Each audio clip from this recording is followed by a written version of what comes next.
All right, welcome everybody to a brand new poker player episode. Today's guest, I got a professional poker player who is specialized in pot limit Omaha. All right, I muted it.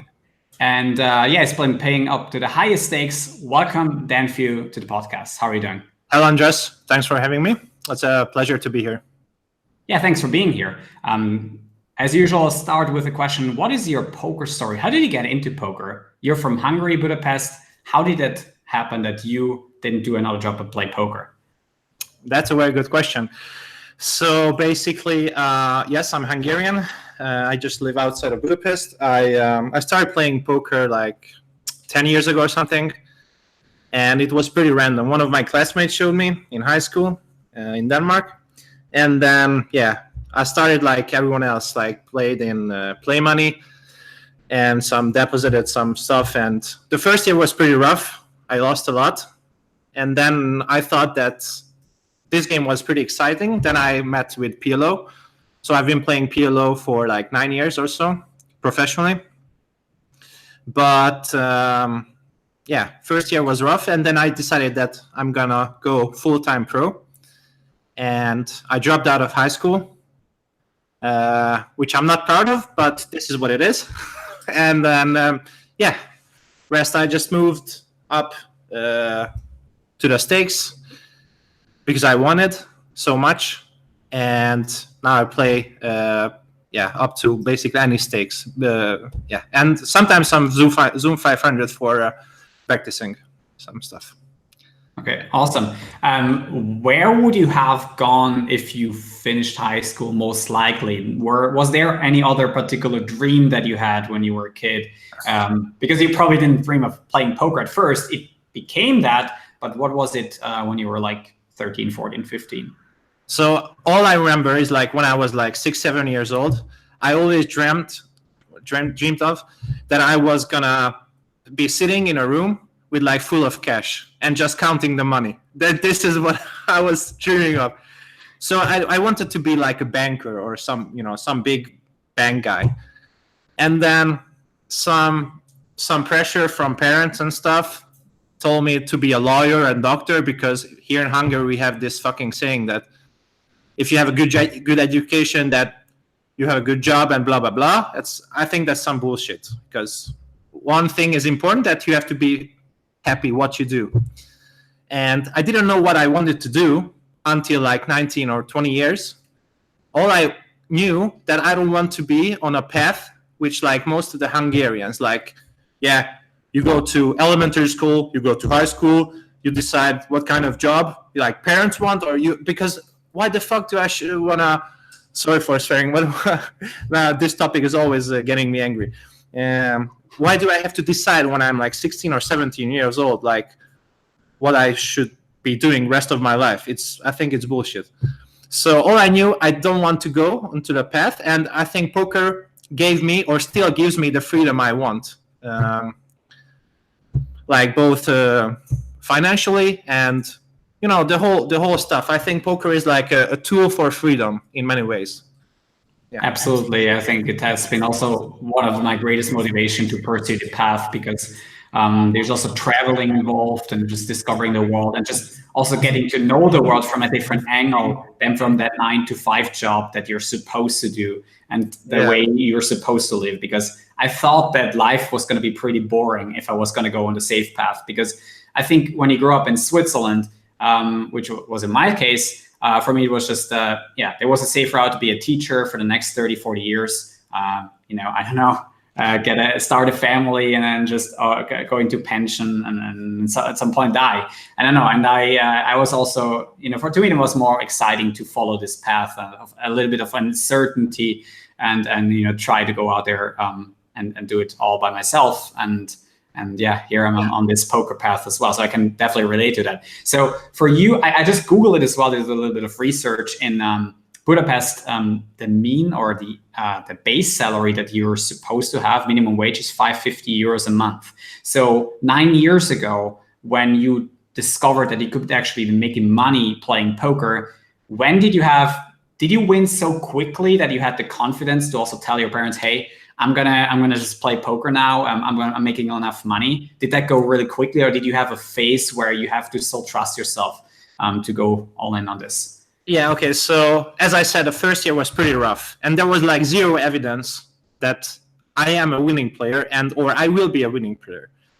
But somehow, you know what was a little bit suspicious for me? It's like back in the Full Tilt days when I was reeling the big PLO games with Antonius, Jeans, you know, all the guys, and also the Dur and stuff. It was a little bit suspicious that it's like most of the time all the same guys won the cash, or like, you know, like all the time the same players basically won, and it was a little bit, and that kept me thinking that poker is like not a gambling game, or maybe it could be like how do you say it, like not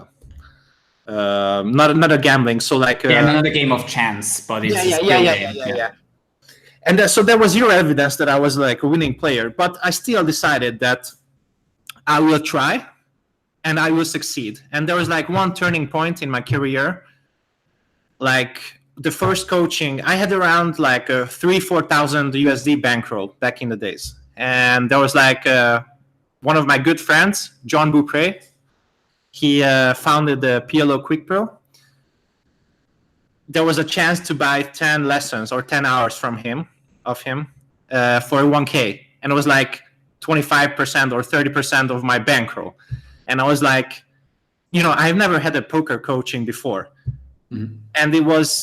And I decided, I was thinking like 3-4 days before making this decision, and I went for it. And I think that was like a turning point. And but after that, I was winning, like, you know, consistently, or how you say?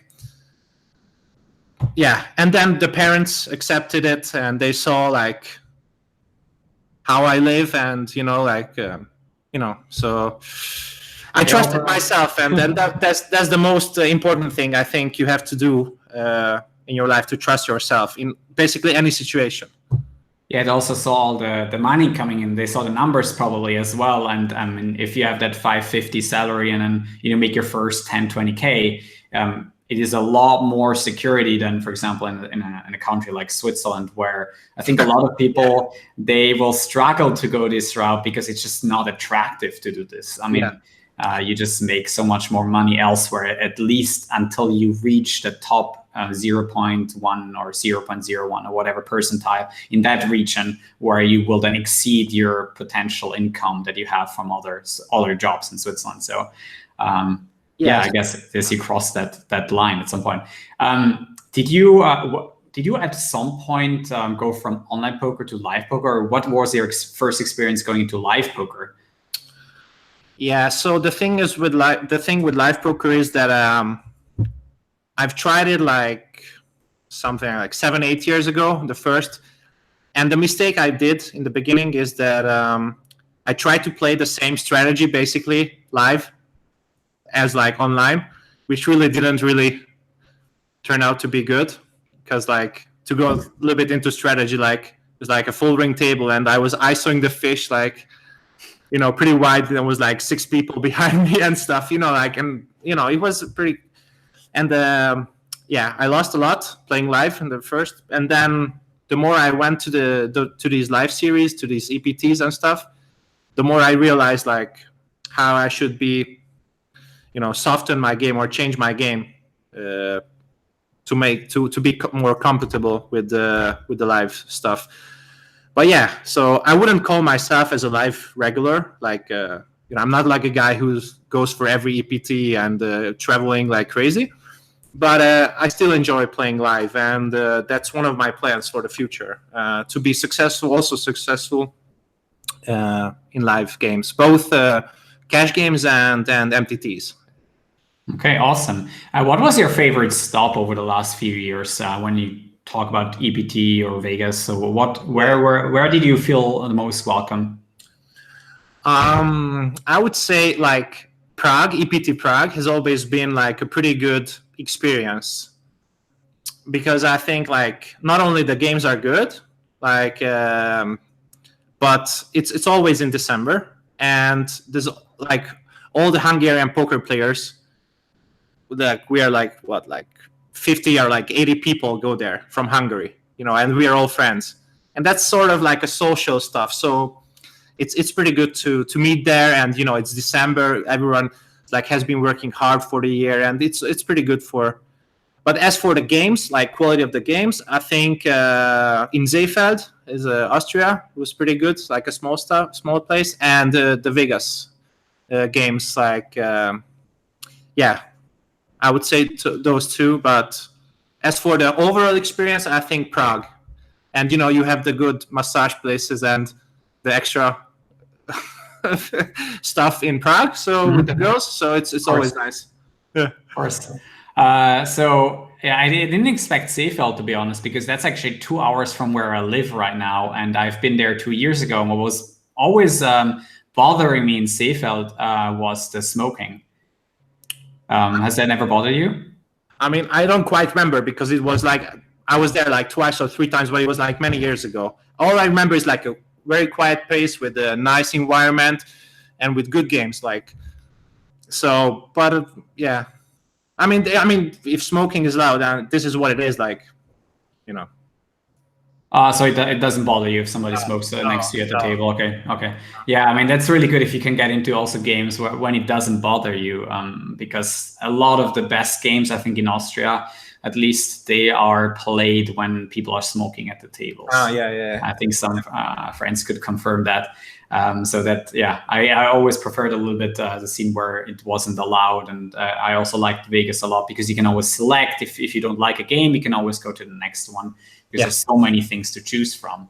So I like, sometimes even when the table is profitable, I move on to the next table because I just don't like my table because it's no fun. And, there's other profitable tables as well. Maybe it's like, 10% margin or something. So yeah. And actually, back to the live games, back to Prague. I think that's the stop where most of the international guy comes because it's like in like Middle Europe, and all the guys can come from. I have like many friends from Sweden, and some other countries. And when I see them, like I have a good chat, or we go to have some dinner. It's always fun, and I also meet with some new people who are like, "Oh, you are this guy from Zoom 500, or you're this guy from blah blah blah."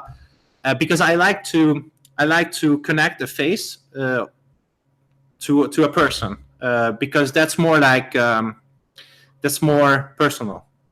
So if I say like you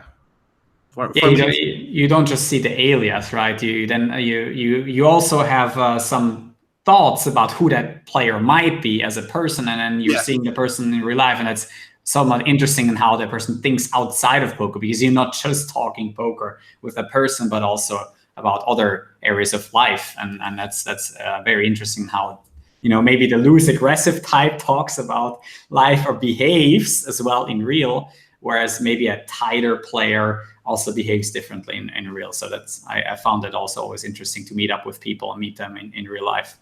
Yeah. Also that, like, for example, a guy who's like pretty crazy at the tables, for example, my friend Omaha for Rolls is like, I mean, he used to be very crazy, like both in Six Max and Heads Up. But in general, he's like a very relaxed person. Like he doesn't talk much unless he's drunk. But, like, so, I mean, online playing style doesn't really, how to say, converge or match his personality. Yeah. So it's fun. I mean, for me, it was, I used to play high-low tournaments 4 or 5 years ago, and I met all these Russian regulars at some point in Prague. And it was so funny because, there was like 5 or 6 regulars, and now I knew all of their screen names. And then, so some things made total sense, and some people just completely surprised me of who they were as well. Yeah. And I think it's just all, then afterwards it's also fun to play them online again, because now you know who that person is. Exactly. Get some feeling for that. Yeah, it's really interesting. What is for you the end difference between hourly competition and entertainment? You mentioned a couple of things what you like about live poker, but in the end you would still consider yourself as an online regular. But if you could have the choice, regardless of, let's say, hourly, of how much money you make, what would you pick for the future? You said you have plans for live poker, but what would you pick right now? I mean, if we only look at the hourly, I would pick all day online, of course. But I would like to see myself playing some big games, big private games, for example. That would be an awesome idea. But yeah, I mean, online is much more comfortable, like much more convenient than live. But yeah, but there are some. But for example, I wouldn't grind like, I don't know, 5-10 or 10-20 on a daily basis live. So live, I would prefer to play much higher, because that would motivate me much better. Yeah, absolutely. Like if you're not, especially because you already play very high online, then you probably even have to play higher in live games, because that's basically what everyone's doing for a good reason. You get less hands per hour. You have to somehow make a living or somehow make some profit playing live poker, and the games just have to be really, really deep. Like for you probably have to buy in for at least 10K on a live table, otherwise it's not as attractive. Yeah. So hashtag, how to say, not promotion, but if anyone wants to invite me to a juicy, very good cash game live, then please contact me. Sure. I mean that's I guess for everyone that is playing online up to some level, getting into some private games. In the end, you don't have to be that good of a poker player. Even I believe that people who couldn't beat online up to micro stakes or mid stakes or something, they would make a ton of money in some games of their life. You just have to find people who play poker versus you, enjoy playing poker versus you. Yeah, and then you're all set. Yeah, basically that's it. Yeah, you have to be pretty social in these games. Yeah, so absolutely. Did you when you got into the first time into live games, did you feel like you had to improve your social game? Did you work on it really quickly, or are you, in general, in your opinion, a very social person at the tables? What do you mean? What do you mean social game? Well, your social game in terms, you sit down at a poker table and you haven't played much live poker some years ago, or you got into live poker at some point, and then did you have to make some effort because it was new to you, or did you just automatically become very sociable at the tables? No, I mean, as a person, I'm a lot at home and playing poker, but I would say I'm a pretty social person. But I mean, these two statements are pretty opposite, but still, like, I don't have problem, like, if there's a new group of people, I don't have problem like playing poker to get in and to socialize myself. So it's not a problem. So I think I know how to behave in the versus these type of opponents, and so it's not a problem. Yeah. Mm-hmm. What topics do you kind of bring up when you are at the poker table? So you talk exclusively about poker, or do you think what other interests do you find that you have common with other poker players when you talk to them? I mean, but these poker players are like pro poker players, or like maybe fish. Both. I think maybe it's more interesting even with slightly fun players. Fun players. We call them fun players. Yeah. I mean, yeah, I always ask them like what they do in life and stuff, and then they tell stories and stuff, and which are pretty interesting, because most of the people who are there, they have like good life experience because they somehow have the money for those stakes, so they might do something good in life. So I'm not. So I respect them. In any ways. So yeah, absolutely. Then yeah, I think to me there's no reason to not to. Yeah. And do you think you have to pretend at the live poker tables that you are not a pro, or are you just straightforward saying it if somebody asks you back? I mean, if somebody asks them, yeah, sure. I tell like I'm a professional poker player, but I'm not telling them stakes and stuff until they ask, because why would I? And then, like, why would I lie? Because if you look throughout the session, do you feel like that has sometimes scared them off because they knew who you were online? I don't think a fun player would necessarily know who Danfiu is online. Okay. So Agreed. but next time, I think I will just try them that I'm a fitness coach or something. Maybe they will believe it. No, but like I don't think it's a problem because, yeah. Yeah, man. But if they knew like you're playing this high for online and you've played like millions of hands, maybe some of them thought that obviously that you are super good or realize that you're super good and didn't want to play you anymore. But I think in my experience that's not necessarily the case. I think they sometimes even enjoy playing against online players who have a lot of experience and know what they're doing at the tables. They see that as a challenge. Yeah, and plus, I think the fun players know the end of the day they're gonna lose their money, so it doesn't really matter like in which way they lose money. Yeah, I know. For example, online with the seed scripting stuff, I know it scares some people, like especially in the past when fun player joins and other guys join. And I've seen many situations where the fun player just went off the table, but I've never seen live something like this. Yeah, I think unless you're really, I think some people exaggerate these days on some pros scaring away the fun players. I think it does happen, but it only happens with very few players who are really extremely unsociable.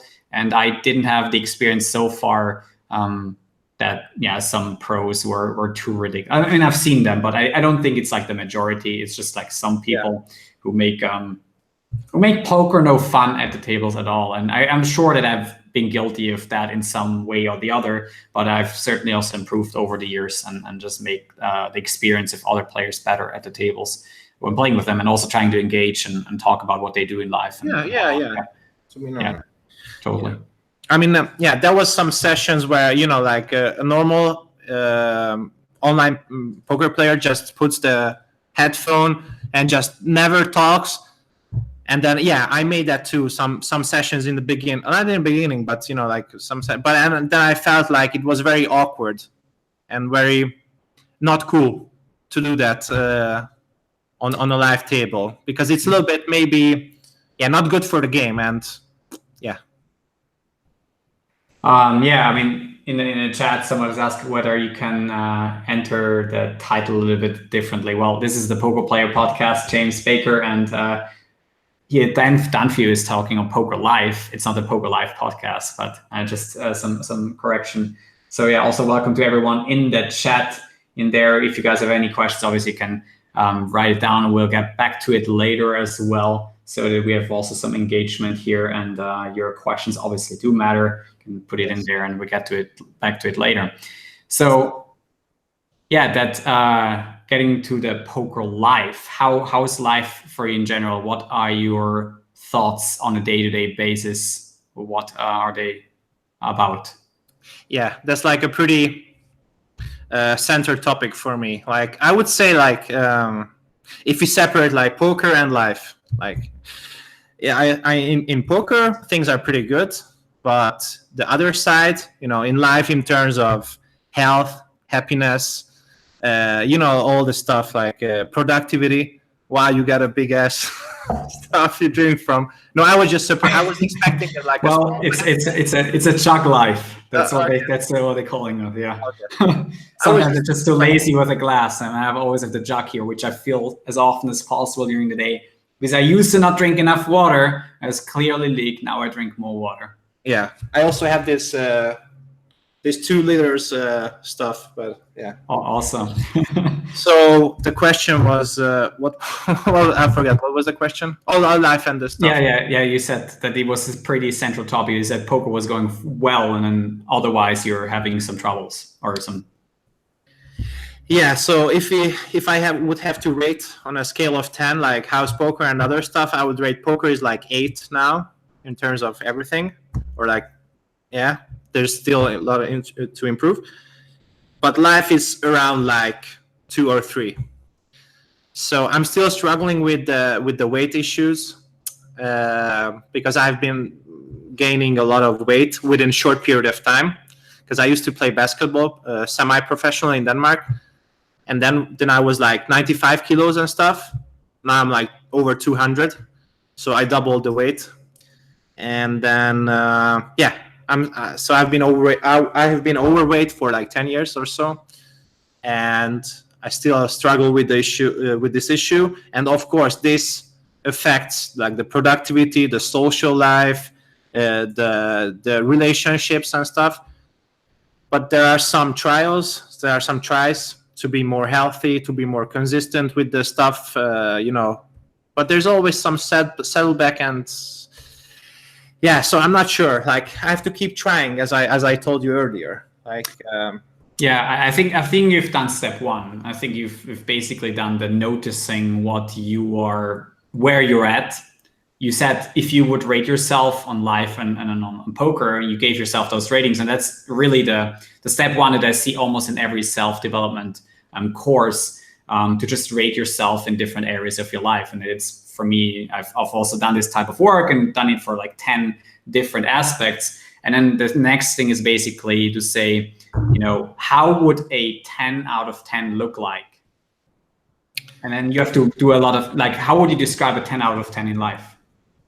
Yeah, well, I had a mental coach some years ago, and he asked me the same question. Like, I just feel feel like 10 out of 10 is like, having like a fit body, like when I play basketball, going out, and doing things which I don't do now because of this big obstacle of the weight issues, So basically, and just live the life I want. Because for example, there's like one simple example. I like to travel, but I don't travel a lot, especially like for longer distance, because of the weight issue. Like, for example, just to be in, for example, Thailand, or in India, where not the temperature, the humidity is high. It's very bad for the heart if you are like this fucking overweight. So just that's a small consideration, but still, like, so weight affects basically any other sort of area in my life. So absolutely.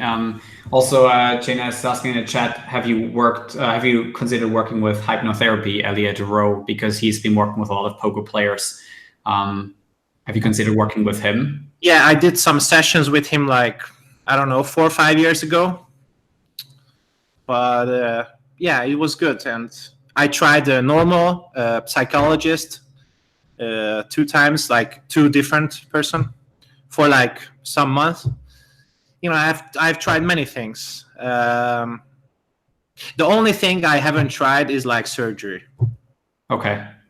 That's the only thing. Not the only thing, but there are maybe more things to try, or like.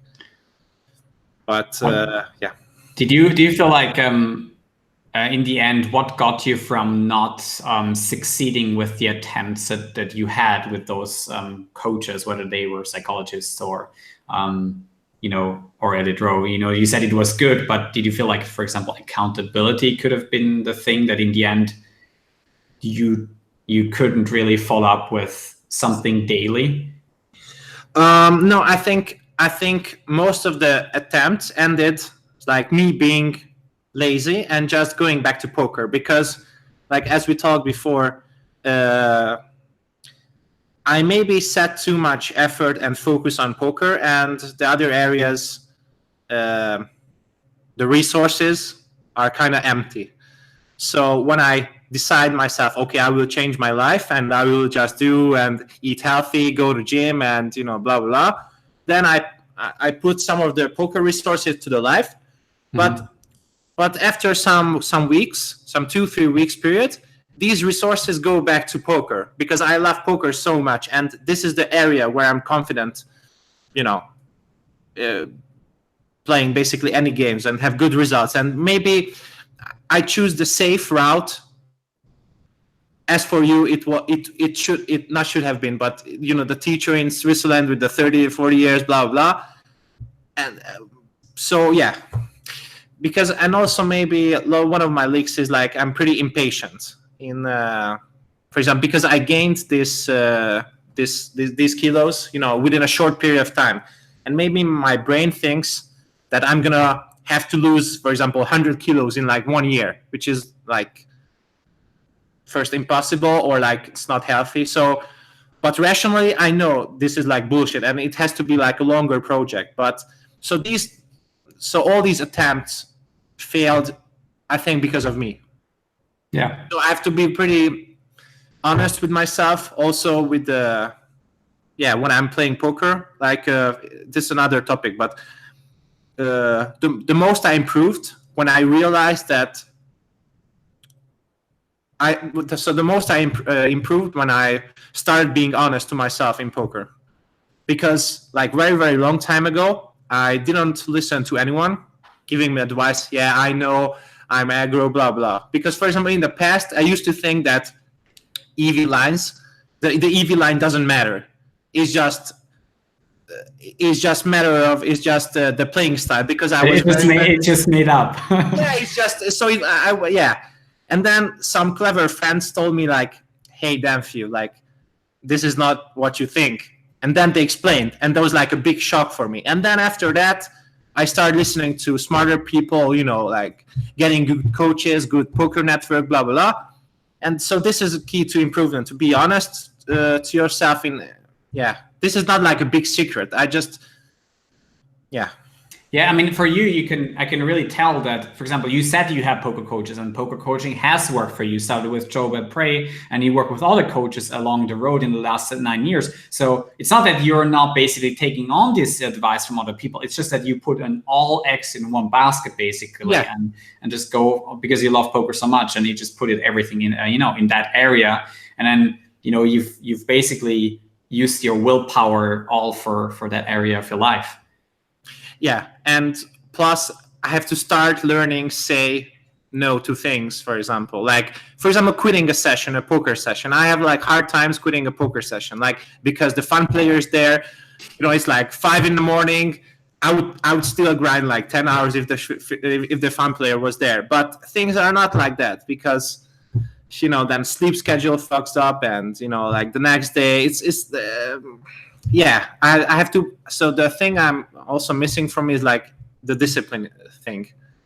Is like, and there are some very high poker players whose game are not really that good, but they are very consistent and disciplined. And I think that makes them like a higher EV in life and in just general. Like, I mean, being good in strategy, like being good strategically, is like one thing, because you can learn and you can be taught, or like, it's like one thing if you have the brain and the willpower. But being disciplined, and it requires, for me at least, much more effort than being good in strategy.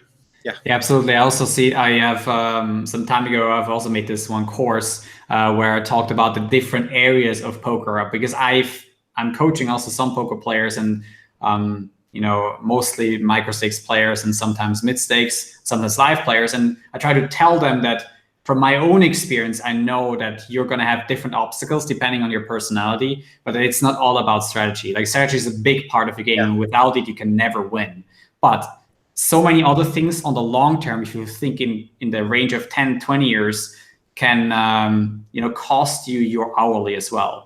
And I've had this one, when it comes to health, I also made this one video on YouTube where I basically picked on some other YouTube video of a doctor, and he made this video because my only health problem that has been pretty bad was my neck. I feel much better, but I had sometimes cases where I always constantly had neck issues because of it's leaning forward.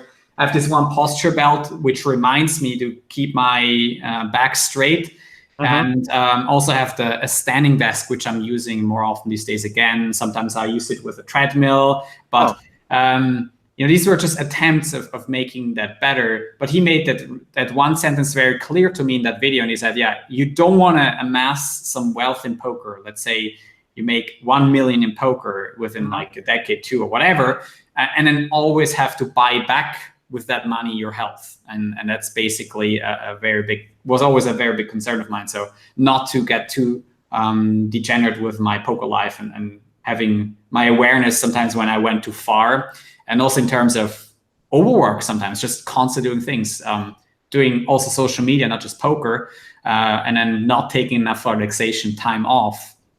And then, yeah, I haven't like gained on weight, but I've certainly had a lack of relaxation in my life, which I'm getting back into my life and making an effort to do that. And also getting more sports, not just 2 times a week to the gym, maybe 4 times, and working my way up there step by step. But also, Andreas, like the things you mentioned, like, for example, having a day off, it also requires discipline. Absolutely. You tell yourself that, okay, I deserve this day off, and this is what I need in the long run. And yeah. I mean, this is it has to do obviously a lot with your mind first as well. If your readiness will only be there if you tell yourself the right story. So maybe what I've also done is I've done some, I don't know, you've worked with a psychologist and I haven't, but I've worked with some books which have taught me a lot about myself, going into belief systems of yourself, because your belief system most likely is very closely connected with the ones of your parents. And what they wanted for you is most likely somehow, I don't want to call brainwashed you, or it's somehow put into you as a thought. They did. So, but it's put into you as a thought. And the question is, what do you now make of it? How do you take on the good that you were taught by your parents and get rid of the bad that you clearly were also taught? Not just your parents, by the way, but also society and school and everything, and just make the best out of that. Because I think that's what I've done some of the last few months again, because it has just taught me a lot on how I have to change something to just achieve bigger goals than just the ones that I were on the track of, because I had some stagnation, sometimes with poker and social media and growing an audience, growing, me promoting the game, which I'm doing on social media. And, just had to do a lot of work with my belief system. And I think that could help you a lot if you work out very, very precisely what these beliefs are and where you haven't changed them in the last decade, or where you said something, you believe that you have to lose 100 kilos. Yeah, who tells you that? Why do you tell yourself that you are that person who has to do that? I mean, because I still remember my old body form when I played basketball. Absolutely. When I could move and jump and shit. I'm not saying I can barely walk, but of course I can. But like it's different. Yeah. So yeah. Yeah, going back to that old state is also a topic that I was getting by. I mean, but obviously there was a time before poker, and some things were clearly better than before I played poker, in terms of happiness and just being more relaxed. Poker has, started a lot of stress factors sometimes, because of, you have such a high not accountability, but you have, you just have to perform, right? It's just about you again. Now it's all on you, and you cannot just blame anyone else or whatever. So that was obviously different at the beginning. You had this clear path, and sometimes you could go for 50, 80%. It was all cool. In poker, that just gets punished. Yeah, but I mean, for poker, for me, it's a little bit different, because like I never stress while playing poker or after. Like maybe there are some like big sessions where I lose a lot, but I'm not really worried about the results. I'm more worried about my game. I see poker as as I said, like a tool for freedom, but money is like one thing. If I feel like in some areas in my game, even like if I have a small doubt in my game, then I go after it and just fix it in some ways. And then money is just a byproduct in that sense. It's just the end product. So I don't really care about money. Like it's just strategy beats strategy B, and that's the most important for me. Okay, but why can you not quit the session at 5 a.m. versus a fun player? Because according to those beliefs, you would not need to play that person at 5 a.m. You can always play even somebody better the next day that you would be making less money against. Yeah, I'm not playing the fun player like 5 in the morning because of the money. Because I prioritize the short term enjoyment by beating the player and taking his money, than looking the big picture. And this is what I'm missing. For example, like you have this bad habit to buy things with your emotions. Like you see, for example, I'm pretty addicted for buying like new electronic stuff, like computers. Like a new computer comes out, I buy it. Like I'm pretty sure I'm addicted, and this is because it's like a short-term enjoyment.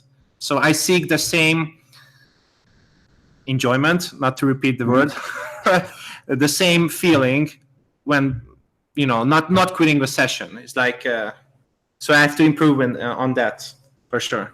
Like to see the bigger picture, basically. Yeah. Because I think it has a lot to do with how you get your mind together towards the desired future. So after that one step where you rate your life, you basically try to picture how it would be and attach a lot of emotion to that as well. It's like what a lot of people advise as well, that you attach some emotion to the desired outcome, and then make that you're going towards that one thing, and then try to, because of that stronger emotion, that's just what you do during the day, and go for that. Yeah, I think that's a very good approach to that. We also got George in the chat, also a friend of mine. He says, Danfiu, there's a program from Kelly Howell for weight loss that is based on subliminary messages. Look it up, very interesting. I think what he's talking about is that you listen. Have you tried to listen to something before you go to bed? Or have you tried Prime Mind or anything that basically sets your brain up for the next day in some way? I mean, I have tried the Prime Mind, and there's like one other, I'm not sure what's the name. I only tried before sessions to warm up for the session. Yeah, I found it pretty good, but I stopped using it. I don't know why. Well, okay, what learning type are you? Like, how do you pick up new information in general? Like when you think back, what were you strong at? Like in poker? No, in general, not just poker, but like when you were at school. I guess some things you were better at than others. But how did you pick up things? Were you more visual, or did you listen to something? And what were you? How did you learn the most effective? Can you remember? I'm not sure. No. Okay, how do you study poker? Do you watch videos, or do you sometimes listen to somebody who is strong at poker? Like when you have coaching, for example, did you improve the most because you could listen to that person's thought process, or did you rather read out strategy or solver output or something like that? I would say I'm mixing all the things, because I'm trying to, because in the past I used to hire as many coaches, like good quality coaches, as I could. Because during my career, I think I had like 7-8 good coaches around. But I try to watch videos. I watch Jane Anders. Shout out to Jane Anders. I watch some Jane Anders videos, and I get coaching from multiple people, and I do solver work as well. And there are some tools out there which are public, which are good for practicing and stuff. So I like to follow the news and follow what tools are there available, and what learning, how can I improve the most. And it's also important because if you know what kind of tools out there on the market, then you know how other people could improve as well. So yeah, you keep updated with what others are learning. That's really important as well. Yeah. I also watched your podcast that you have with Joe Ingram about 3 or 4 years ago. And back then you mentioned, you were talking about what your plans were for the next 3 years. And now I'm going to ask you the same questions. Or let's say just 1 year, how okay, what do you tell yourself today you're gonna do the next year? Not kind of a New Year's resolution, but what are your plans? In a 1 year period, I would say travel a bit more, and obviously to lose weight and not be impatient. That's one thing, and it's all connected to the weight. It's all connected to the weight. So yeah. But I mean, 1 year is a little bit short time frame. But I would like to see myself in like 3-4 years that I'm living now the life I want. Because within 1 year, it's like you can make changes, but not that drastic changes, I would say. Like, I think. I mean, yeah, probably some drastic, but not like, just going to that old picture that you have. And I think maybe it would also be good to at least not make that the identity that you want to strive for, because maybe you could, for example, tell yourself that that's unrealistic, or deep down you feel like that's unrealistic because, first of all, that version of yourself has been younger than you, right? 10 years, and obviously maybe more in the prime. And then, replace it with something that's more realistic, that you also strongly believe in, that you can do it. Maybe something, on the way there, or that you can say like 1 year, 2 years, 3 years, and just go in steps. I think also the main issue is that I have to find some other areas which I enjoy outside of poker.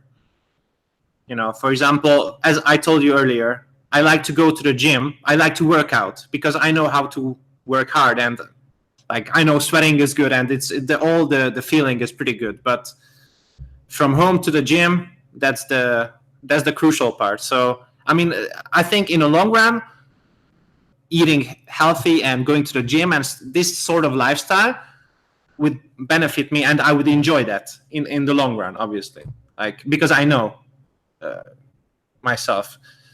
Yeah. So, and of course now I'm gonna turn 30 years old next month in April.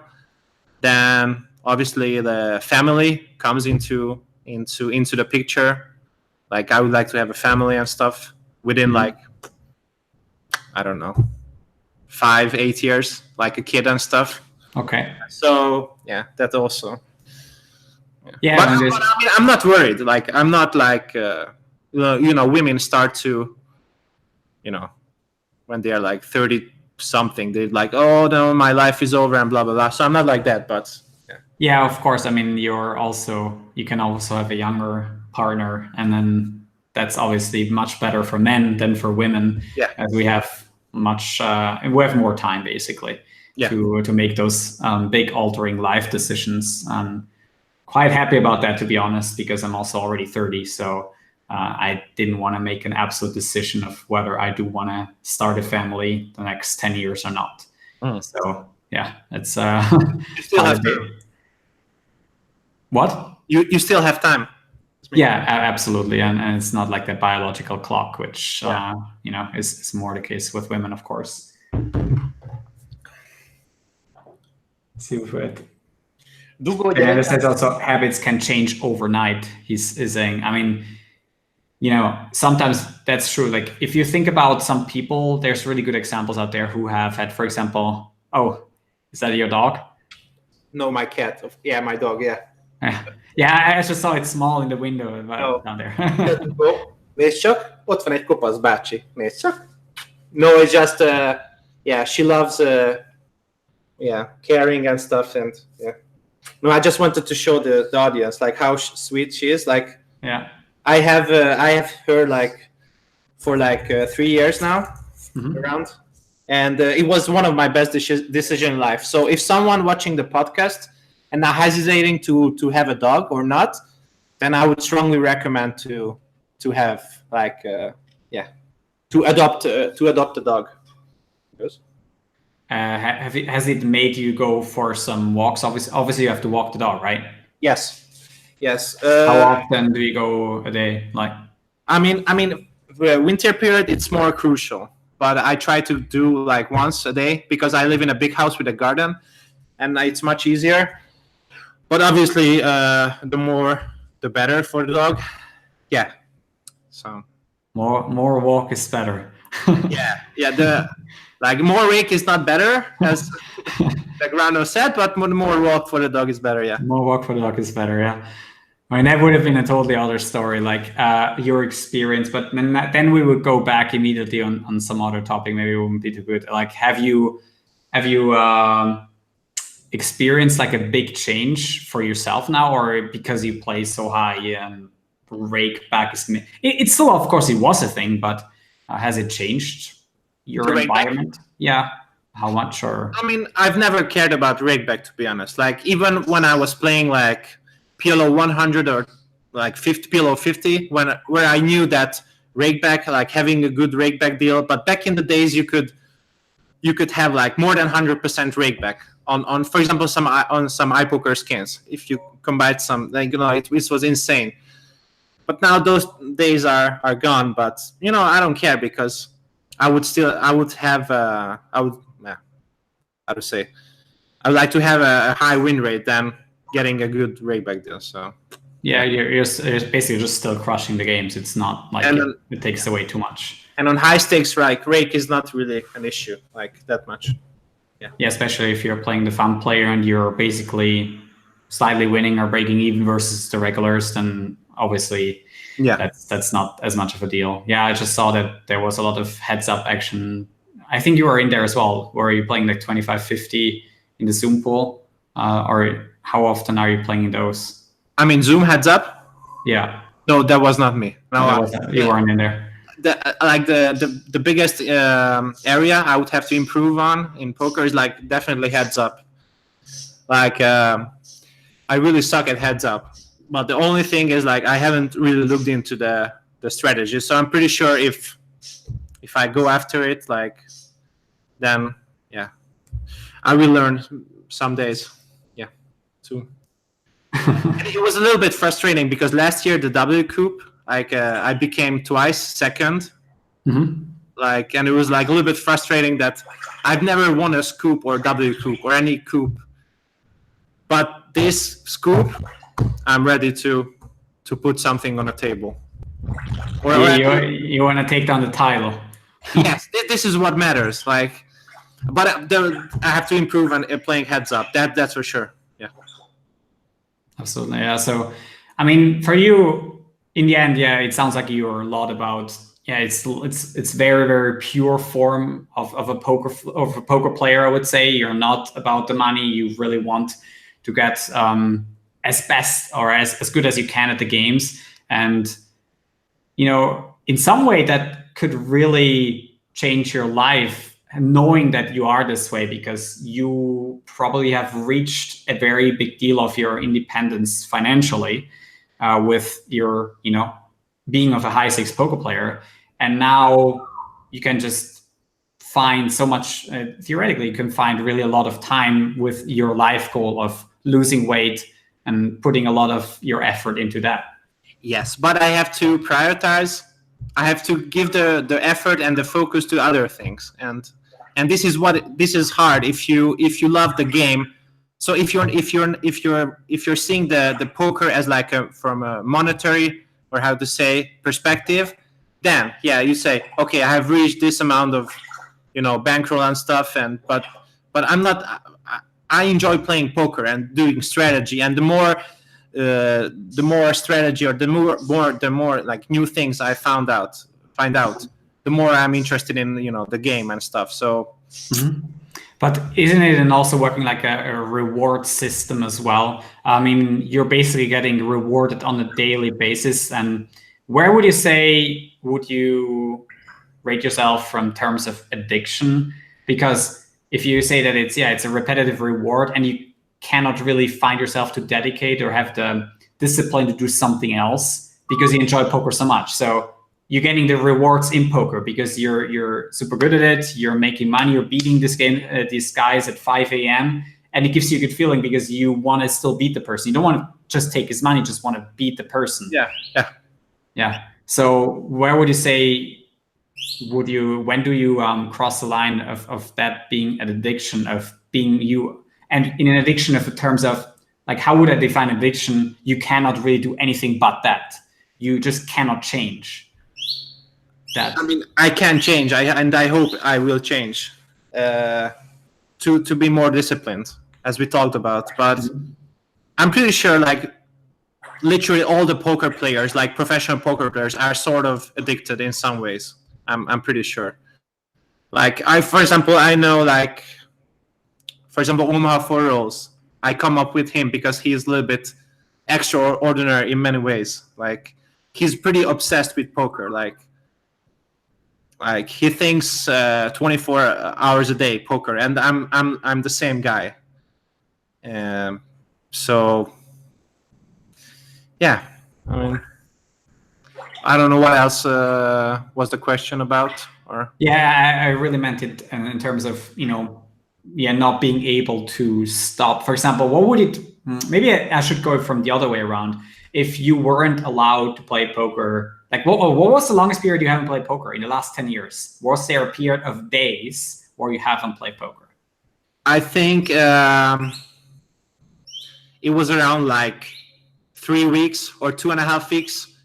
It was also because of some holiday stuff. But for example, there have been some downswings, or I lost my little bit confidence, not all, but a little bit. And then I took like, I don't know, 3-4 days off maximum. But there's like, yeah. Okay. Before we started the podcast here, you've mentioned to me that when you were in Vegas 2 years ago, you actually barely played, and you were there for 3 weeks, right? Yeah. Okay. How? Yeah, but I mean, I played only one live session, and I didn't play Poker Stars, obviously, but I played the other sites. Yeah. So I mean, I played online. I kept playing, but not live. You played online from Vegas. Yeah, okay. Yeah. Okay, gotcha. Yeah. Okay. Yeah, I thought that was kind of weird now with what you were saying now. So it kind of didn't add up for me. But as you were playing online, it kind of makes sense to me now. Yeah. Yeah, because otherwise I would have asked you, how did that feel like when you were in Vegas and you were actually taking some time? I thought you were watching some shows, going out and doing some I did. other stuff. I did also, but I skipped the live. Okay. Parts. Yeah. Sure. Okay. I mean, yeah, maybe, sometimes I think that poker journeys, at least, when you take a trip to some poker place, that can actually tell you a lot because you're put outside of your comfort zone maybe for a little bit. You have this new, environment that you get up every day, and that enables you to establish new habits because we're really as human beings, we're very habitual and we just do the same thing every day. And if you're put out of your home that you're right now living, out to somewhere else, we already sometimes just start new habits automatically, and maybe they're really good for us. So, in terms of, you want to start with like one really good habit, but stick to it for at least, I think, 6 weeks. That's like, I think some people say a month, but I believe in really 6 weeks of doing that. And something that if there was one habit I've stuck with over the last 5 weeks already, is my breakfast. Really? And it's really non-debatable. Yeah. Like you have been skipping breakfast, or no? It's always the same breakfast. I don't even have to think about it. For example, one of my troubles is I don't even know what to cook sometimes, what to eat for a meal. Like, first of all, it's not at the same time during the day. It's sometimes at 2 p.m., sometimes at 4 p.m. I'm never consistent with that. But with breakfast, maybe not with the time, but with what I eat for breakfast, it's just like non-debatable. It's always a muesli with a lot of healthy ingredients in there. And it's not like that many calories. It's maybe 400 or 500 or something, but it's really, really how I start my day. The first hour or so, there's a lot of routines going into that. And I know that I've tried to track other things that I've tried to change my habits with. For example, going for a walk. I broke that habit after some point. I did it for like 2 weeks. And then at some point I did gym work, and I said, but I already went to the gym. I don't have to go for the walk. And I already found my excuse, and I couldn't keep up with it because I didn't have it at a consistent time in my day. Like, I didn't say like, before you go to bed, you go for a walk, or after lunch, you always go for the walk. Because if you don't do that at a specific time, that's why breakfast is so easy for me. because it's always the same time. It's always in the morning. Yeah. So I kept and followed up with that. But you know why it's always in the morning? Because you always go to bed at the same time, right? Around the same time. Well, these days, yeah, this is also something it's much more similar. It's not very. Sometimes I go to bed at 1 a.m. or midnight, 1 a.m. Sometimes at 4 a.m. So there's like a time frame of sometimes up to 4 hours, which is not very good, but it is that way because I play some live poker sometimes, and I don't want to quit sometimes either. Of multiple reasons, even though it's not like sometimes I didn't even quit even if it wasn't like a very profitable game, but I just wanted to win. So I know that feeling of wanting to win, even if it's a too small game, even for me. But still keep on playing because I wanted to beat those guys sometimes. So I have that thing too. So I am not like an easy quitter on poker sometimes. Sometimes it's the opposite too, but is all over the place. But yeah, there's like one thing that I'm trying to take on now over a longer time, establish new habits. For example, when I go to Vegas, maybe we can talk a bit about that. We'll be there for 6 weeks. I will play a lot of live poker, and it will throw off all my habits that I've built now, maybe in some way. But one that I want to do again is eating the breakfast and having that really consistent, waking up more or less at the same time during the day. Maybe also put gym work more towards the early days, because now I've started going to the gym more often, and I try to do it more early in the day so that it's done, and that it basically makes me more energetic throughout the day. You go right after breakfast, or you wait a little bit, or? I waited like half an hour today, and then I went to the gym and did some wellness after that as well. And now I felt much better, but also I felt a bit more tired earlier during the day. So I have to still adjust because I'm using a lot of the energy still. But I think on the long run, it will be better than it has been before. Yeah. So how many weeks are you going to be in Vegas this summer? I have looked the schedule. Like I don't want to be there for like 1 month or something. Okay. I'm mainly going for the PLO tournaments. There will be like a 10K tournament and a 25K, I think, and like one smaller one. And these tournaments are like from mid-June to like end of June, I think, around. So I will be there for like 2.5, 3 weeks, and this time I'm gonna grind like a fucking robot. No, really, like because I have seen many shows and went to many stuff in Vegas. Now the grinding is missing, and I have to be and I have to improve. I have to grind live and get more experience and stuff. And you want to win a bracelet rather than cash games, right? Yeah, I would. Yeah, that would be because it's not about the money. Yeah, you rather win a tournament if you're playing live in Vegas. Yeah, maybe up to, I don't know. I probably won't play like the 10K PLO, but the smaller ones, I will probably hop in there. Yeah, I mean, I've heard the field is pretty soft in these. Even the 25K tournament is like it's pretty soft. Like you wouldn't imagine, like. Maybe I even can't imagine. Like I haven't obviously played one. I also not seen one. In the last podcast, Phil Gaffon mentioned something as well. Or shots fired. But yeah, he said that they were like also no limit hold'em specialists who were really good at hold'em, but they kind of didn't really transition to the PLO game that well, especially with the. I think there was if you have that big blind ante. Your pot odds in the big blind are ridiculous. I think they're pretty insane because online, you would just have the blinds, and I think you need like 22.5%, and in live games, your pot odds are just insane. So it changes the game quite a bit, I think, when you have that big blind ante or button ante or whatever it was. But there's gonna be like a small series now. Like it's gonna be in Rozvadov. I've never been in Rozvadov, and there's gonna be like a small PLO tournament. I mean, like a 2K tournament, and I'm gonna go there like this April. Like it's like a €1 million guaranteed tournament. Yeah, I mean, I didn't know you were going. I mean, maybe I asked you even before, but then we were gonna see each other there. Because I'm gonna be there for 5 days as well, and probably play the 500 as well and the 2K. Probably not multiple entries because again, I just fire like 3-4 bullets and not feel bad about it.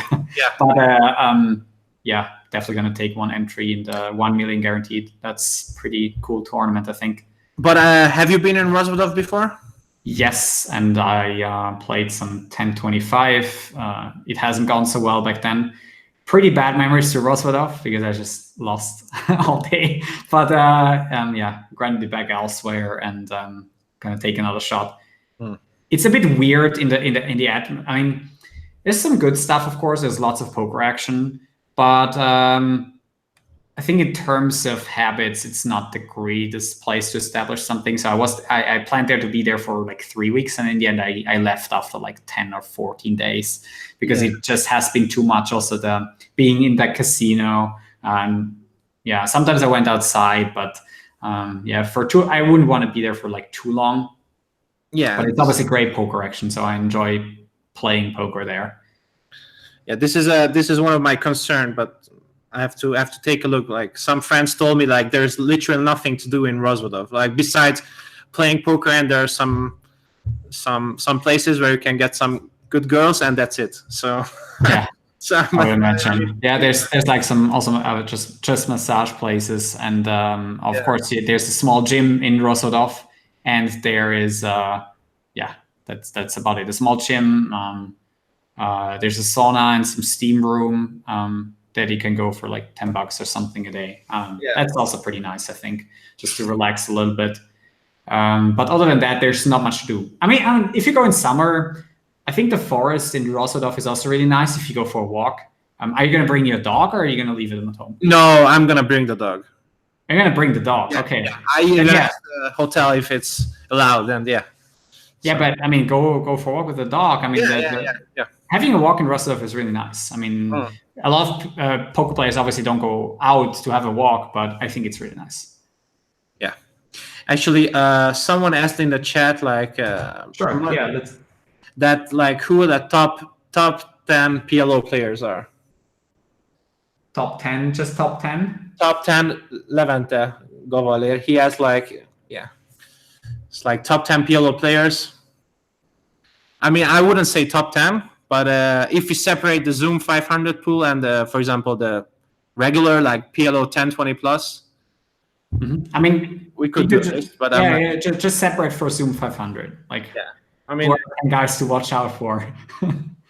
I mean, Zoom 500, like, maybe it wasn't a good example because, I mean, okay, let's just talk about the regular guys. Because otherwise you're killing their action on Zoom 500, or no, it's just I've tried to not pretend like like a big face guy, but I don't respect that many guys on Zoom 500. Okay. I think, to be honest, their game is shit.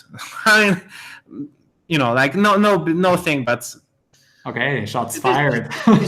This is what I think. But, yeah. So let's move on to the higher levels, 1020 and above. Like, who are the 10 toughest PLO players? I mean, not 10, but I mean, there are very few guys. There are very few guys who I respect their whole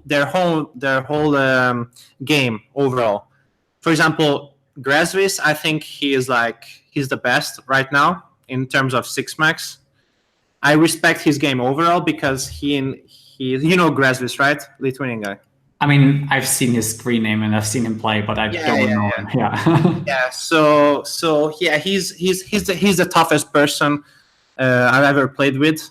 Six max. He puts you in spots where he puts you in very uncomfortable spots, and he's defending his ranges like very properly, and he does extra things, which I like, and which I think they are kind of solver approved.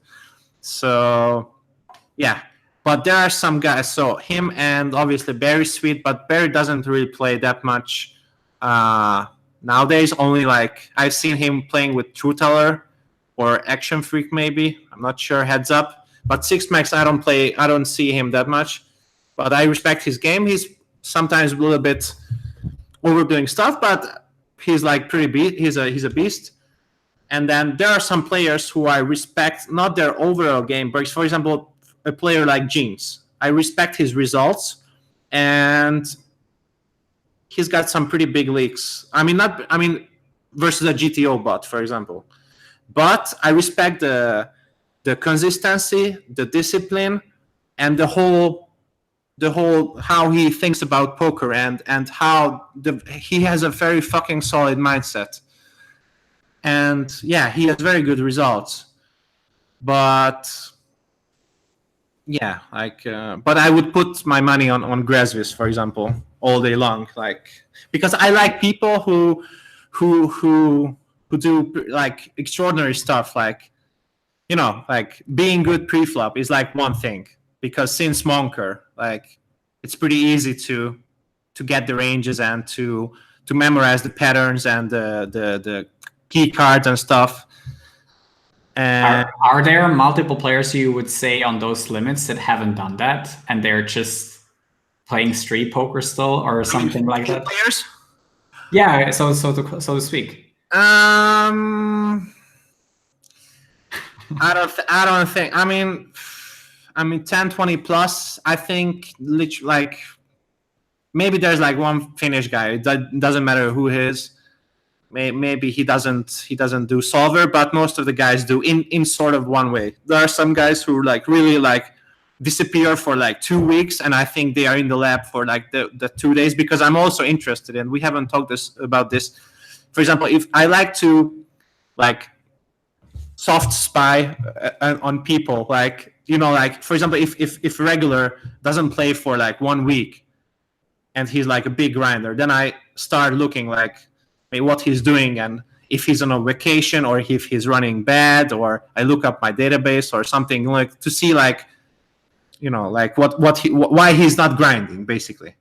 So I try to keep track of like who's what doing, what software they're using, like what tool they, you know, I try to keep up with the stuff. But back to the question, like, so yeah, and there's like Action Freak. He's pretty solid too. He's pretty GT oriented.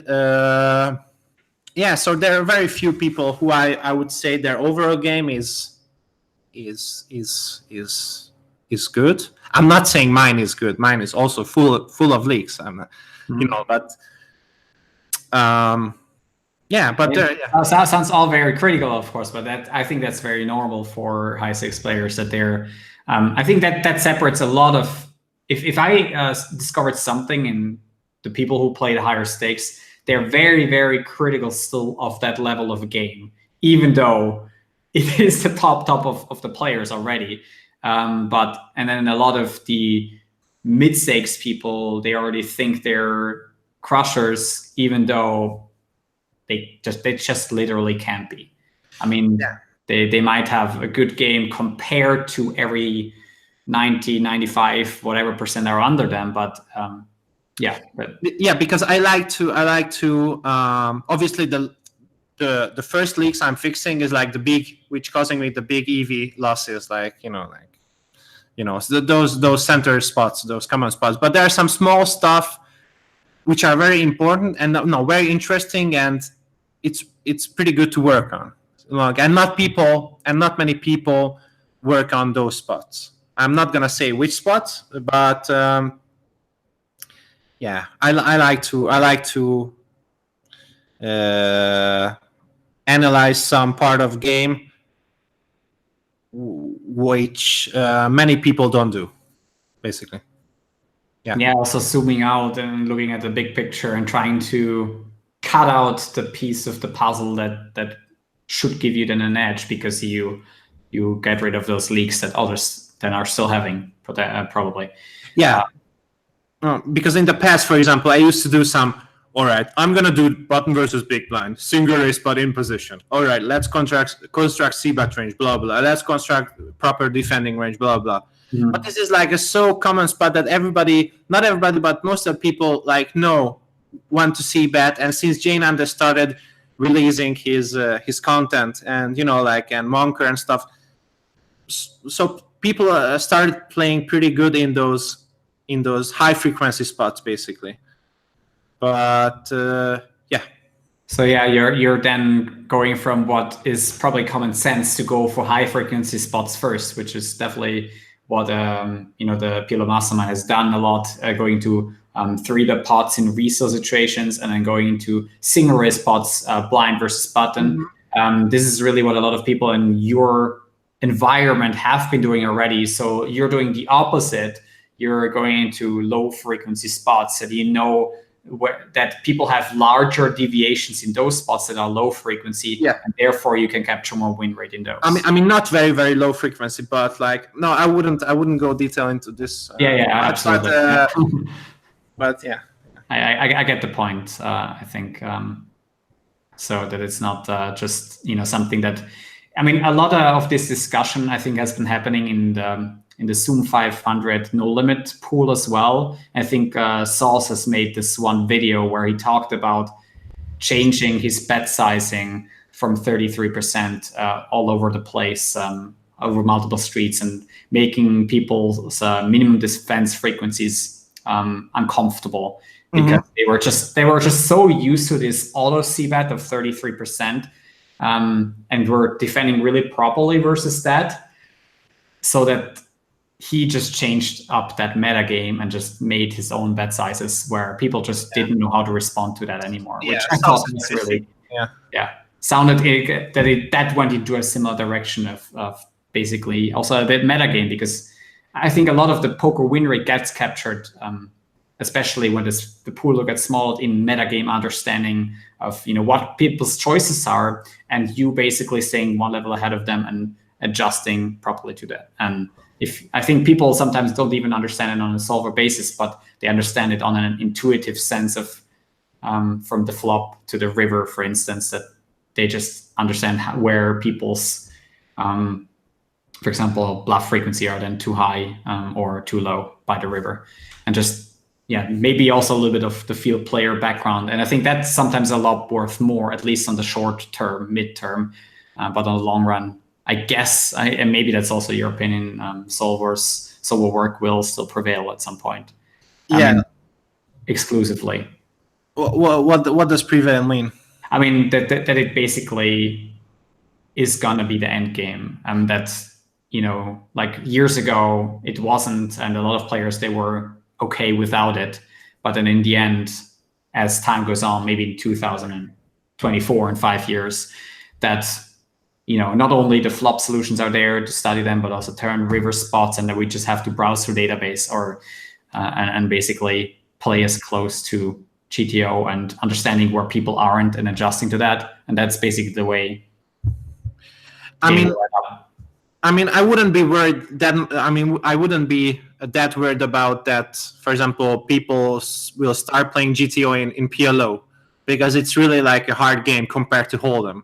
Like, I've never played Hold'em in my career, only like a couple of thousand hands, which is pretty interesting, but this is what it is. But I think, and you also have the discipline issues, the tilting factors and the higher variance and stuff. So it's like, but yeah, definitely more people will start using solvers. But I mean, using a solver is just one thing.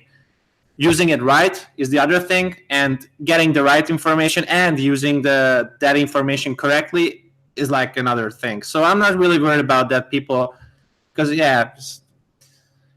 and I think I was pre-solver. I was like a pretty field player in terms of play. I was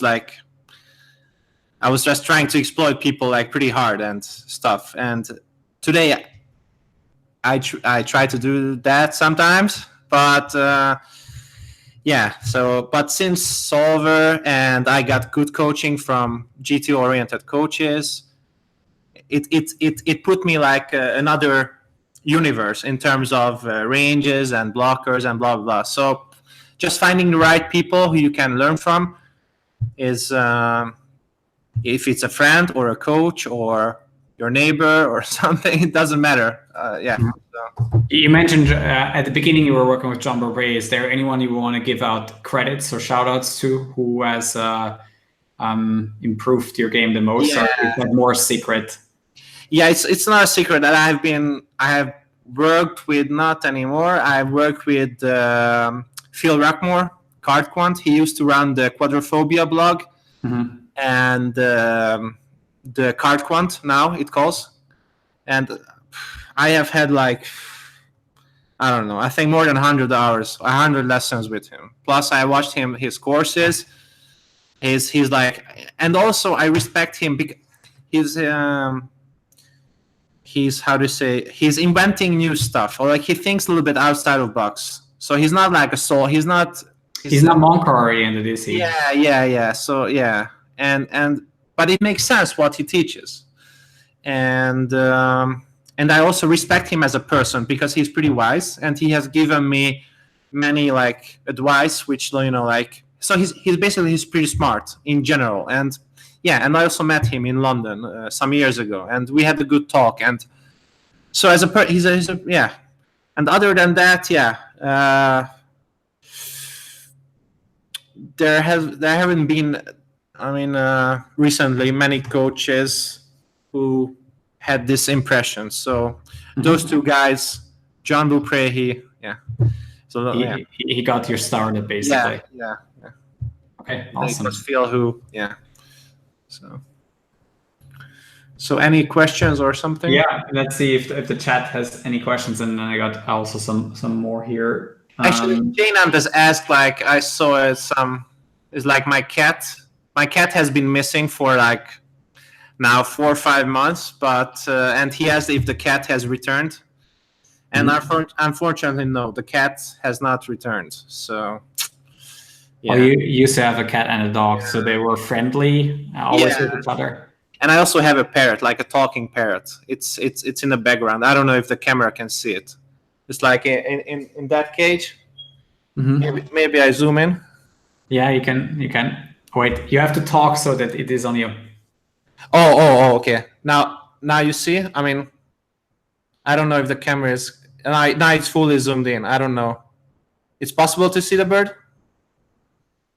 No, vaguely, I think. Okay, that can confirm. But it's pretty funny because it's like a talking bird, and I don't know if it's a he or she, because he's, or like, how to say? Okay, I say he. He's like 16 or 17 years old, and he can say like things like "good night" and like "go fuck yourself," and like. That's what I wanted to ask you. What did you teach the bird? No, actually, like. Yeah, like good morning, and do you want a coffee? And he can say my name, Danfiu, and he can say I love you and stuff. Of course, in Hungarian, it's very funny. Like it's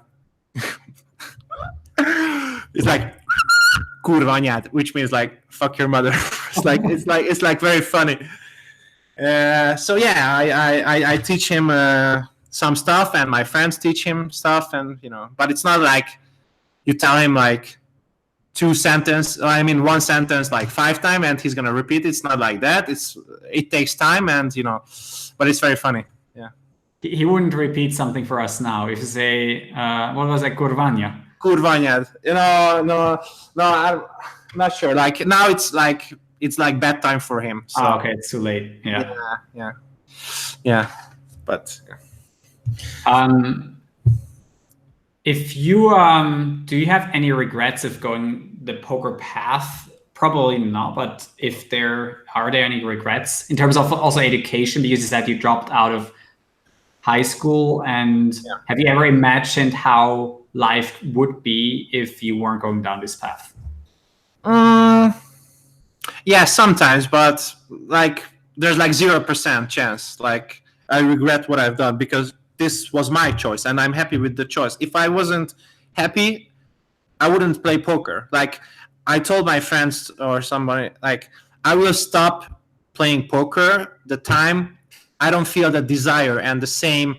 I have to go for it. I have to beat my opponent. I have to, like if I don't feel that anymore, like I'm gonna stop playing poker and search for other territory, which gives me the same feeling or same enjoyment. For example, but after poker, maybe I'm gonna play poker for my rest of my life. Maybe not online, maybe live. Who knows? But I really, if I would have to pick a job right now, what I want to do after poker, I would say it's surprising, but I want to be a porn actor. No. I want to be like a massage guy. Like who massage, like like. I mean, not men, don't get me wrong, but I would rather massage women. But yeah, I don't know why, because maybe the social interaction, and I have big hands, and it's It is. They say that if you have small hands, you have a lot of force for massages. Actually, oh, then what should I do with my big hands? I don't know. Maybe that works too, but that's just what I learned. But I mean, I don't want to destroy your dream after poker.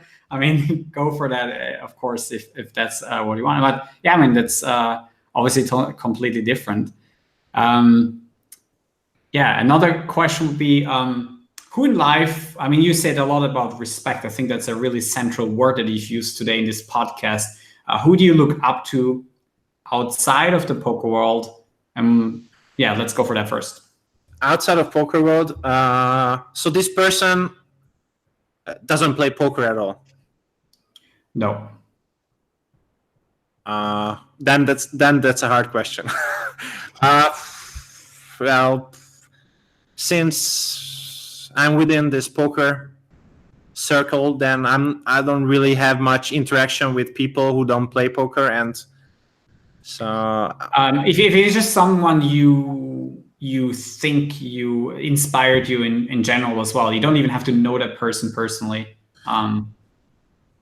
Or maybe a book you've read. Do you read books, or is it outside of poker? No, I hate reading, unfortunately. Oh, there are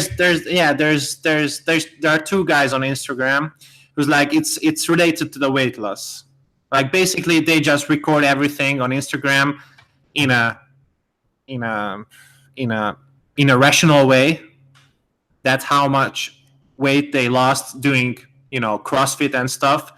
And it's very motivating for me. But other than that, I don't have people like. Yeah. Okay. Yeah, we have some people in the chat finding that funny. Can I be the first one you give massage to? I know that guy's my friend. Jesus. maybe. You got well, how's that spelled? Jelly Rona. Runa Gergely. Rona Gergely. Okay. I mean, to answer, like, it's gonna depend on the price, obviously. No. Yeah. I mean, we don't do as many shout-outs on my Poker Player podcast, but is there anyone else you want to give a shout-out to, of course, in the chat? I think there's some people who know you. Yeah, I mean, not many people. Yeah, I saw my dad. My dad was here some time ago. And obviously Jane Andes I gave. But other than that, I don't really see. Oh, there's like Rulas Poker, Matthias. Mm-hmm. Yep. He's like he's also going to be in Rosadov, as you might know. Oh, I didn't know. Yeah, he's also going to be there. I mean, so tons of people are going to be there. Janina's going to be here, Matthias. So yeah, a lot of the people who are also streaming will be in Rosadov. So we're going to have some, maybe also cash game session. I don't know how it's exactly going to work because of cash game and the tournament running, but we're going to figure it out.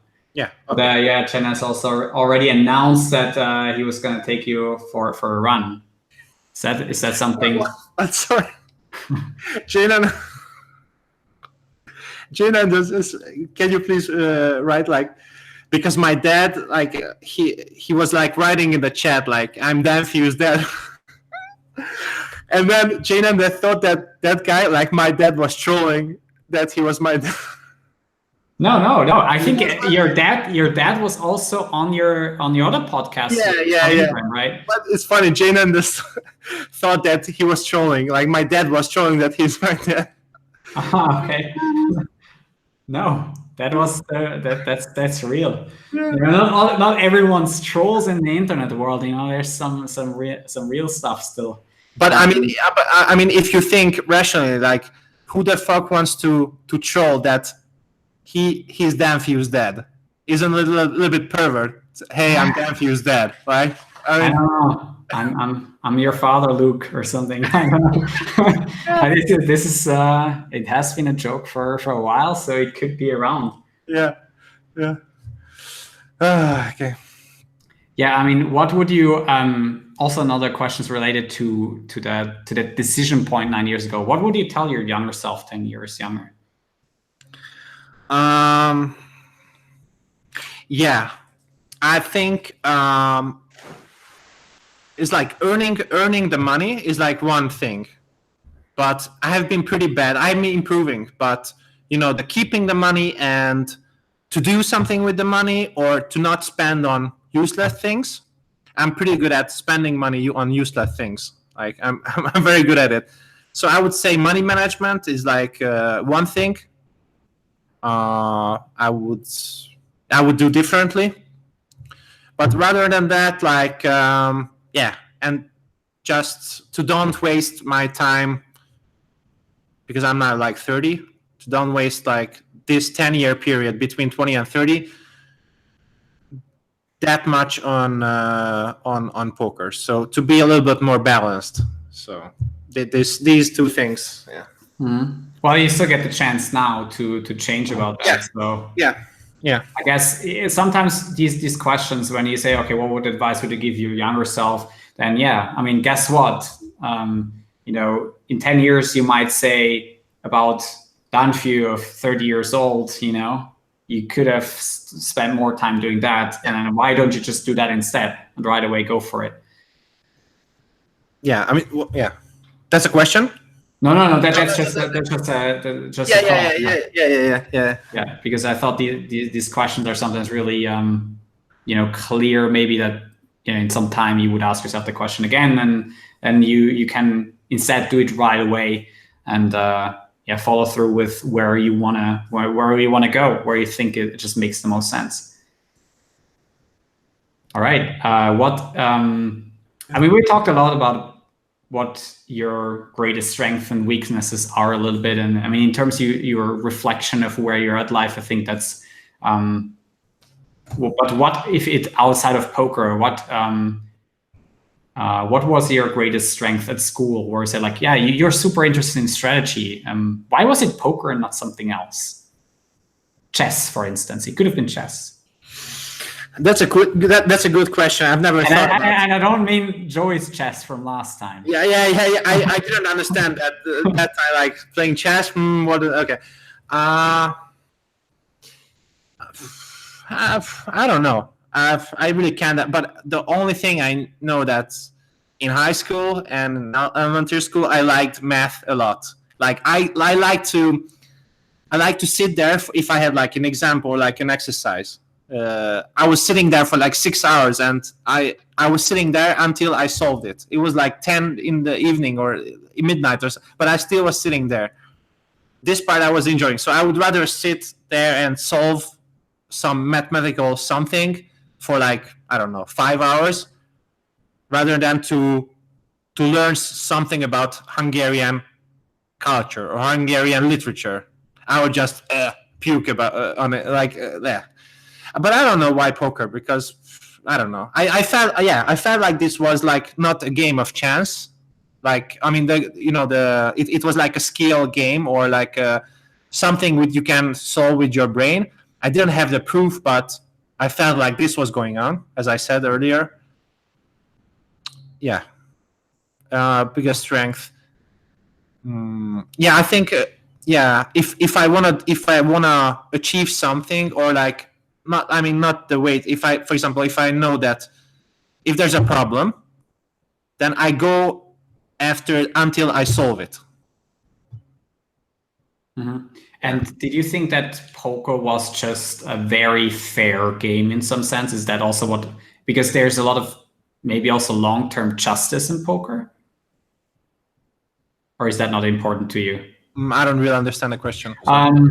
I mean, when you discovered poker, you said you had the feeling that, it wasn't a game of chance, that it was skill involved, that you could do it.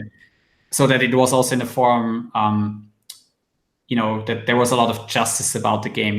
For example, justice in the way of you put in the effort, you get the output. You really get what you deserve. If you put in a lot of the effort, if you get good at poker, you get what you put in. I mean, at that time, I didn't know how I could get better, but only coaching was like my method.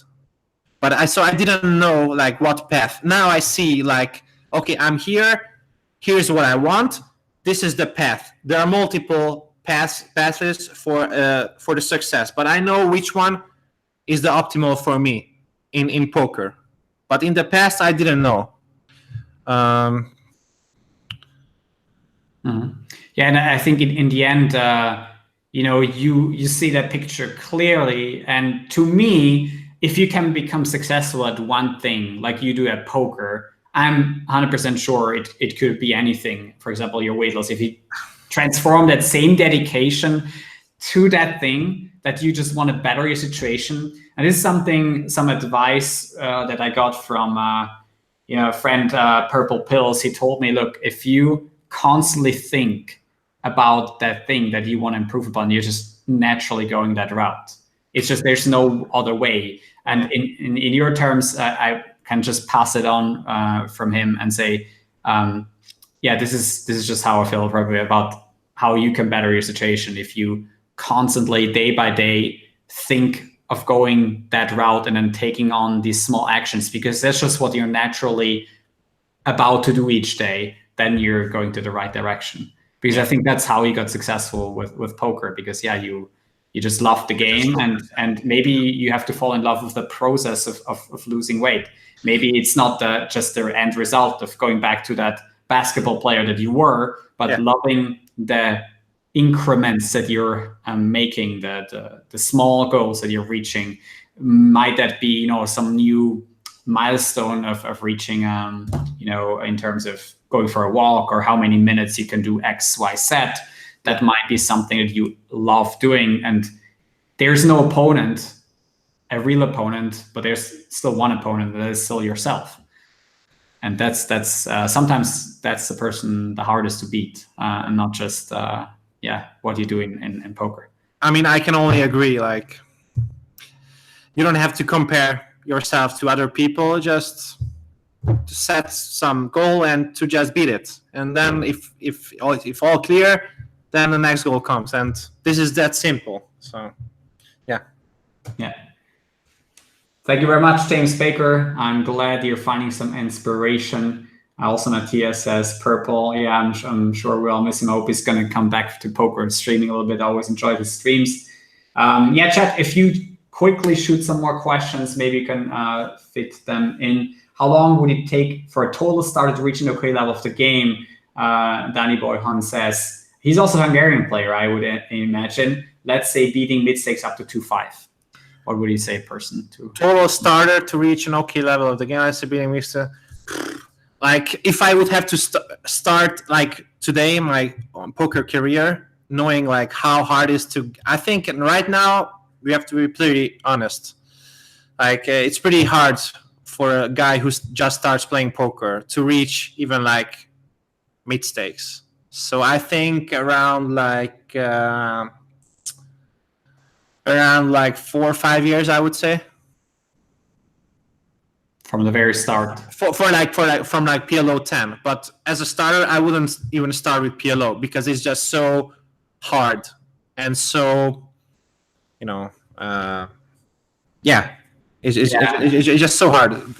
Well, I always tell my students as well, like PLO is really, really hard. Like the ones I'm teaching, it is a tough game for sure. The way, I'm not on your level, but I can already see a lot of the picture, not everything, but it is a tough game for sure, especially at first, because you have so many biases that you're naturally having in your brain that you have to get rid of and just learn the game the clear way. And that's what I wanted to ask. Are you coaching players, or has that never interested you? I did some coaching in the past, but then I stopped, and now I only coach 2 people. There's some guy who comes to my house when we discuss, and just I give him hours, like, live, because he's mostly like a live player, but he started playing online, and But I enjoy coaching because I feel like I give the same dedication and the same fire, which I like. So I think like strategically, or like the things I'm teaching is like pretty good, and the way I teaching and the way I tell you the stuff is also pretty understandable, I think. And I do that from my heart. No, and it's not like I'm gonna, this strategy works because this and this and this. Yeah.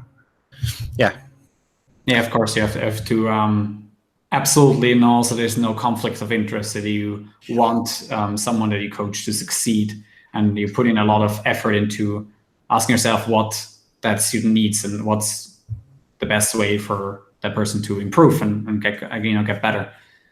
Yeah, but nowadays you have to be more cautious about giving coaching, because now I wouldn't like because now sharing, for example, information. For example, let's say like a Zoom 500 like Swedish guy wants to get coaching from me. All right, I say X USD per hour or something, and then he might give that information to back to to his like 3 or 4 Swedish friends who plays the same. So it's really tough to. I don't think it's now worth that much if you play high stakes to give that sort of information out. Yeah, at some point it becomes, as I mentioned, the conflict of interest becomes just so high that you have to charge a price that most people wouldn't be comfortable with paying, because it's just they're becoming your opponents basically, and you're just getting an insight of how you work and make money. So, and one thing, no offense to this was none offense to the Swedish players. Like this was just an example. Like, yeah. And then Andreas Xenofondo says, so Danfiu, would you recommend low stakes players to go for no limit hold'em or not poker at all? I mean, this would be a pretty bad commercial to say like, don't play poker, don't start playing poker professionally. Like, I think the thing I would do is like, if I have a job, then I would start playing poker like as a hobby, but don't set that much expectation, and I would start experimenting like with the game and with a little bit of strategy. I would spend all my free time studying poker, and if I have a job.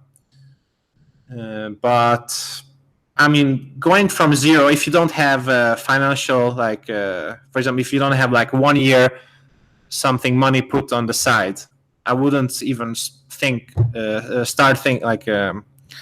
about starting poker as professionally from zero. Yeah, because I think it's too risky. Mm-hmm. And the problem is, I think a lot of people make this mistake.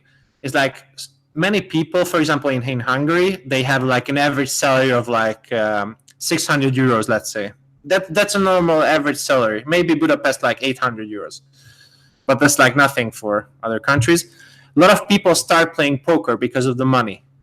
And I think this is like a huge problem. Like, I've had some friends, childhood friends, told me like, hey, David, I give you this amount of money, and can you double it or something? It's like and I had some guys like, yeah, I have seen you like very good and stuff. Like, how can I make this amount of money? No, and I told them it's not working like that. You don't start playing poker because of the money. That's rule number 1. And I think a lot of people fail here.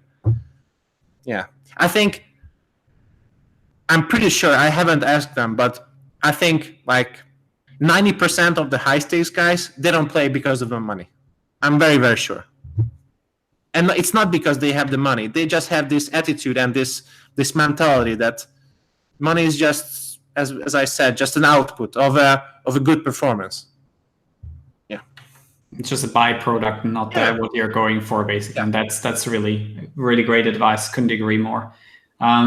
Also, Matthias says, what do you think about short stacking? Do you respect good short stackers? Yeah, I do. There are more, like, there are better short. I mean, there are more people who play short stack pretty well than there are more people who play, obviously, like the 100 BB or the deep game.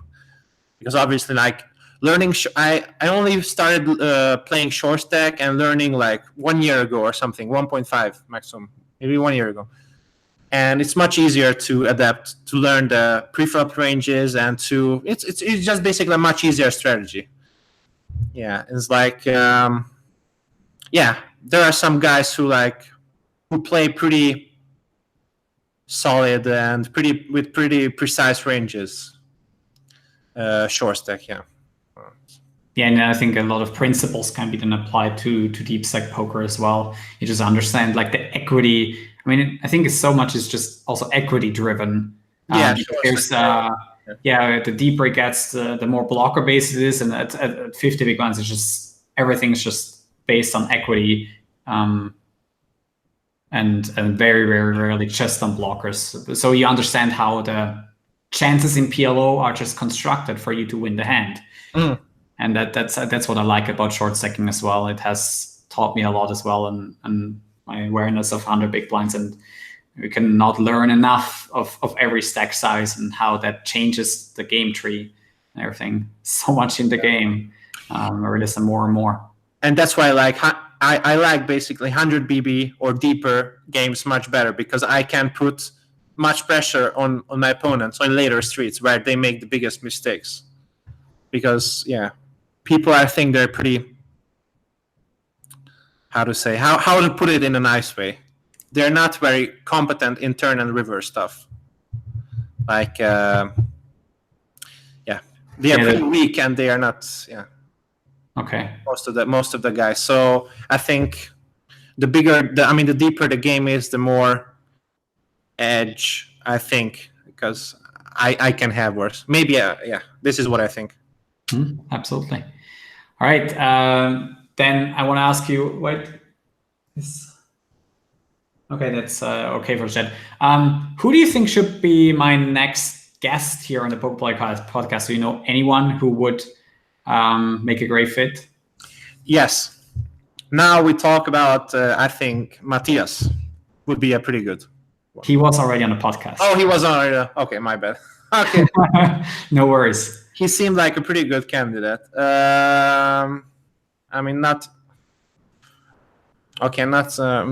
the chat. Let me think. I don't know. I have to think. I mean, he doesn't have to be like a PLO regular, right? I wanted to make this a Poker Player podcast. So the only prerequisite is you're a poker player and you're making money off playing poker. Or streamer, or this is just what you're doing. Right now I don't have an idea who could be a good. But if I come up with an idea, I just write you like who could be a good profile. Sure, no worries. Then Danfiu, I want to thank you very much for joining this Poker Player podcast. Guys, if you're listening to this podcast afterwards, you can always find this on iTunes as well.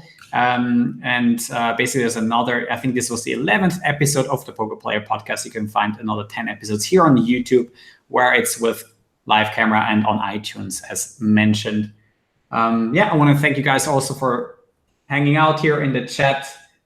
Also, don't forget to hit the thumbs up to this video so other people will also discover this content. I want to thank you for that, and subscribe to the channel if you're not yet a subscriber.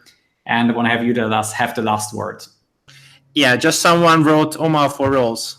Yeah, he could be a good candidate, but he doesn't like stuff like this.